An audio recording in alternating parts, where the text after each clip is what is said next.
Cesaria Dramatis Persona. Past the begin muli nga pariya sa now is morning time. Escopeta Misty Blue comes next, then followed by Alhambra alongside Victory Class and Par Excellence is racing in last.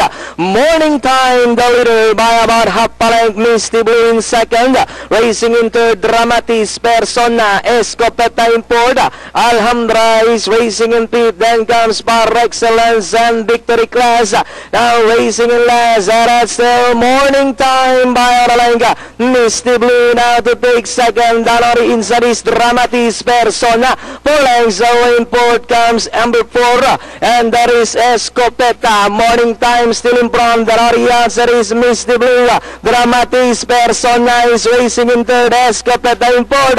Morning time moving up. Misty Blue now outside to take the lead. It's now Misty Blue, and in second, morning time, Danori inside Dramatis Persona. Escopeta in fourth, then comes Victory Class. It got entry number 6, Misty Blue, the leader by about half parenga. Morning time is running by the second.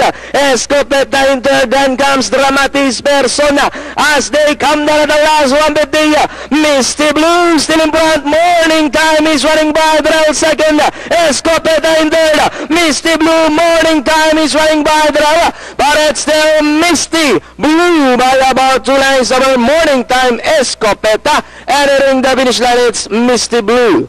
Morning time Escopeta, Dramatis Persona, then comes Victory Class, Par Excellence, and Alhambra.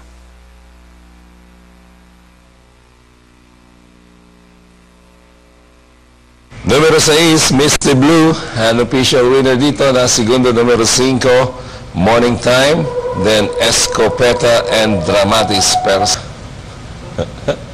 140.2 for the 1500, quarters of 19, 26, 27, finishing at 28.5.